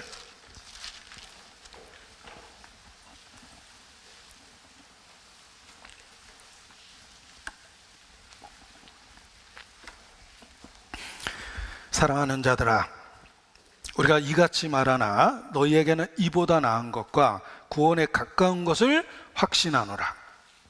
이보다는 낫다. 자, 우리는 나름대로 복음적인 모임입니다. 우리 말씀 시간이 일단 길잖아요. 그리고 설교의 대부분을 잘 들여다보십시오. 말로만 복음이 아니라 어디는 말로만 순 복음이라고 그래놓고 기독교를 믿는 게 아니라 기복교 믿는 데도 있는데 저희가 정말 복음적이 되려고 노력을 합니다. 여기서 그래도 정말 공감하고 말씀을 들을 수 있다는 것은 구원에 이르렀거나 구원에 가까이 가고 있는 것은 틀림이 없습니다. 정말 이 말씀 그대로 너희는 이보다 그래도 낫다. 응? 구원에 가까운 줄 아노라 라고 이야기하십니다. 우리는 지금 복음적인 이야기를 복음을 소중히 여기고 그리고 복음을 중심으로 살고 있고 살려고 하고 있기 때문에 그렇습니다. 자, 그런데 어떻게 구원에 이르는지 그 다양성은 있지만 일반적인 과정을 이 철로역정의 소망의 간증을 통해서 합니다. 소망이 간증을 하는데 사실 그 간증의 내용은 존 버년의 간증이며 존 버년이 그 시대의 보통 사람들이 구원받는 과정을 소망이라는 인물을 통해서 간증하도록 이렇게 글을 쓴 겁니다. 우리 작가가 하고자 하는 말을 작중 인물을 통해서 하잖아요. 그 생각은 작가에게서 나온 거거든요. 마찬가지로 소망의 간증은 구원의 다양성에도 불구하고 보통 한 사람이 구원에 이르는 과정을 표현한 것입니다. 그래서 제가 소망의 간증을 정리해 봤습니다. 그리고 너무 복잡하거나 어려운 이야기를 드리는 것 같아서 제가 이걸 그 글로 이렇게 다 옮겨 적었어요. 우리가 그 호세아에 있는 말씀처럼 잘못된 것을 뒤집지 않은 전병이라고 했는데 한 번쯤은 진리로 우리가 한번 뒤집혀야 됩니다. 그래야지만 올바로 되는 거예요. 그래서 무지에 대한 경고를 드린 것은 우리가 한 번쯤은 진리로 뒤집혀야 된다라는 교훈을 나누기 위해서인데 이 크리스찬과 소망이 어떤 대화를 하는지 소개해 드리려고 합니다. 마법의 땅을 지나며 졸음의 유혹을 피하기 위해 크리스천은 소망이 어떻게 구원받게 됐는지를 서로 대화를 합니다. 우리는 마법의 땅을 살고 있어요. 그래서 영적으로 자꾸 졸립니다. 그 졸음을 쫓는 방법이 서로 어떻게 구원을 받았는지 대화를 나누면서 라는 것입니다. 그래서 마법의 땅에 도착했을 때 심한 졸음이 쏟아집니다. 그래서 그렇다면 우리가 여기서 잠들지 않기 위해서 어떻게 구원받았는지 우리 간증을 합시다 이러면서 졸음을 쫓습니다. 그래서 당신은 왜 순례자가 되기로 결단하셨습니까? 정신이 번쩍 날 이야기를 나눕시다. 그러면서 이제 간증을 하게 돼요. 나는 허영의 시장에 있는 물건들에 큰 관심을 갖고 살았습니다. 나는 그냥 허영의 도시에서 살았는데 제가 이렇게 해서 구원을 받게 됐습니다 라고 이제 간증을 합니다. 허영의 시장에 살면서 어떤 계기로 순례길에 나서게 됐습니까? 이 모든 일의 마지막에 사망이 기다리고 있다는 것을 알게 됐습니다. 그래서 심판이 있다는 것을 알고 거룩한 두려움을 갖게 됐습니다. 자, 이 소망의 간증을 정리한 겁니다. 한 사람이 구원받는 과정을 정리한 거예요. 첫 번째, 하나님의 말씀을 통해서 죄를 깨닫는 것이다. 그리고 이것을 해결하기 위해서 성경이 요구하는 기도, 말씀 읽기, 예배 참여, 공동체에 참여해서 봉사, 섬긴 등을 시작했다. 그러나 이런 것을 통해서도 죄책은 벗어지지 않았고 노력했지만 죄에 대한 고통은 사라지지 않았다. 기독교를 접하기 시작한 겁니다. 둘째로, 죄를 고치기 위해 자신의 노력에도 불구하고 반복되는 실패를 통해서 인간 스스로 어떤 행위로도 결코 구원받을 수 없다는 것을 인정하고 더욱더 낮아지고 겸손해지기 시작했다. 도대체 어떻게 구원을 받는 것일까? 점차 자신의 의로운 행위로 결코 구원을 받을 수 없다는 사실을 깨닫게 되었다. 그리스도에 의해서 의롭다김을 받을 수 있다는 것을 듣고 배우기도 하지만 잘 이해하지는 못했다. 그럼에도 여전히 종교적인 노력을 계속하고 했지만 아무런 영적 변화는 일어나지 않았다. 그래서 그때 소망이 하는 말이에요. 구원의 확신이 없습니다. 주여, 저는 죄인입니다. 예수 그리스도를 통해 제 영혼을 구원하시어 당신의 은혜를 찬송하게 하소서 하고 기도하고 또 기도했다. 확신은 없지만 예수님을 믿어야 된다는 걸 알게 되었다. 그래서 기도하고 또 기도했다. 그렇게 기도했더니 하나님께서 그분의 아들을 보여주시던가요? 아닙니다. 아무리 기도해도 보여주지 않으셨습니다. 그래서 기도를 그만둘까 하는 생각은 들지 않았습니까? 당연히 그런 생각도 들었지만 그래도 그리스도 없이는 그 어떤 것도 날 구원할 수 없다는 생각에 보여주실 때까지 계속 기도했습니다. 확신은 없지만 분명한 건 이쪽 길이구나, 이것이 정로구나, 예수님 믿어야 되는구나, 그건 안 거예요. 그래서 믿는다고 고백하고 도와달라고 했지만 확신은 없었다. 그럼에도 다른 방법이 없으니까 그냥 계속 기도했다, 이런 뜻입니다. 우리도 아마 그 비슷한 과정을 겪었을 겁니다. 예수 믿어야 된다는 건 알겠는데 확신이 없는 거예요. 그래도 계속 믿고 있는 거죠. 자, 그때 많이 부르는 찬송입니다. 빈손 들고 앞에 가 십자가를 붙드네, 의가 없는 자라도 도와주심 바라고 생명샘에 나가니 마음을 씻어 주소서. 부르짖고 또 부르짖었습니다.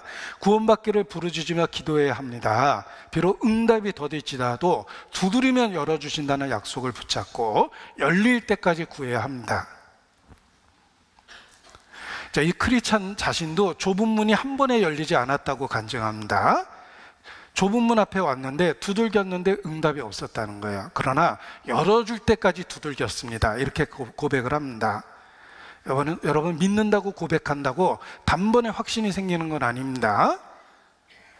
그렇게 응답 없던 기도를 계속하던 어느 날이었습니다. 저는 내 죄가 얼마나 크고 더러운지 알게 된 것으로 몹시 슬퍼하고 있었습니다. 그 슬픔 중에도 나는 계속 기도했습니다. 요한의 순례 간증하고 비슷하죠? 아무튼 예수 믿어야지 하고 계속 믿은 거예요. 그러던 어느 날 마침내 수많은 시도 속에서 생긴 간절함과 겸손함을 가지고 오직 그리스도에게만 생명이 있음을 밝히 깨닫게 되고 나를 위해 십자가에 돌아가셨다는 사실을 비로소 체험하게 됐습니다. 그리고 비로소 그렇게 들었던 복음에 대한 말씀들이 하나하나 이해되기 시작했다는 거예요. 그리고 진정한 회심의 증거로 그리스도의 절대적인 소중함을 알게 되었고 구원이 얼마나 크고 놀라운 은혜인지를 깨닫게 되었습니다. 이때부터 주님께 감사하는 마음을 갖게 되었고 그 주님을 위해서 기꺼이 거룩한 생활을 하려 하는 자원하는 열망을 갖게 되었습니다. 그렇게 나는 구원에 이르렀습니다. 이게 소망의 간증이에요. 할렐루야 찬양하세 이렇게 부르면 안 됩니다. 네, 제가 지금 갑자기 부르려니까 할렐루야 찬양하세 내 모든 죄 사함받고 주 예수와 동행하니 그 어디나 하늘나라. 이 찬송이 자기의 것이 됩니다. 비록 더딜지라도 과정은 겪을 수 있다는 것입니다. 그러나 그 과정을 겪으면 확실하게 거듭나게 돼 있어요. 자, 우리를 구원하시되 우리의 행한 바 의로운 행위로 말미암지 않고 디도서 3장 5절 말씀입니다. 우리를 구원하시되 오직 그의 긍휼하심을 조차 중생의 씻음과 성령의 새롭게 하심으로 하셨나니. 우리가 어떻게 구원을 받습니까? 우리의 행한 바 의로운 행위로 말미암지 않습니다. 그의 긍휼하심을 조차 중생의 씻음과 성령의 새롭게 하심으로 우리를 구원해 주십니다. 그래서 어디선가 늘 들었던 그 십자가의 이야기가 나를 위한 것이라는 확신이 생기고 나를 위해서 그리스도께서 대신 십자가에 죽으셨다면 나에 대한 심판이 집행되었다는 걸 알게 됩니다. 그리고 그리스도는 다시 살아나셨습니다. 그의 부활하심을 통해서 우리 영혼도 살려주신 거예요. 비로소 예수님 자신이 좁은 문이라는 것을 알게 됩니다. 내가 문이라. 예수님 자신이 좁은 길이라는 것을 알게 됩니다. 내가 길이요. 예수님은 좁은 문, 좁은 길입니다. 내가 결코 찾기 어려웠던 그 문과 길이 예수님 자신이라는 걸 알게 됩니다. 그리고 정말 그 예수님을 믿을 수밖에 없는 절대적인 이유를 갖게 됩니다. 거룩한 두려움이 그리스도를 믿을 수밖에 없게 해준 것입니다. 우리는 좁은 문을 통해서 들어오고 좁은 길을 가고 있습니다. 이 길 끝에 우리 주님이 계십니다. 이 길 끝에 우리 주님이 계십니다.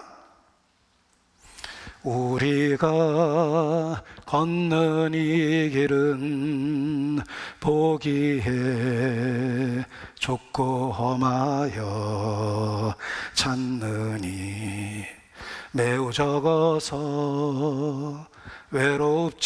외롭지만 이 길 끝에는 우리 주님이 계셔 우리를 그 품에 안아주시리.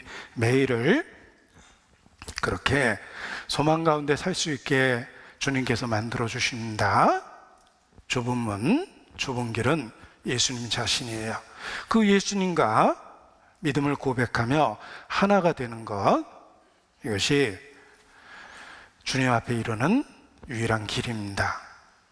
그 길을 우리에게 계시하시고 알려주신 것은 성령이 하신 일입니다. 우리의 행한 바 의로운 행위로 한 것이 아닙니다. 그래서 찬송할 수밖에 없는 것입니다. 기도하시겠습니다. 아버지 하나님, 그리스도 예수 안에서 우리에게 소망을 주시고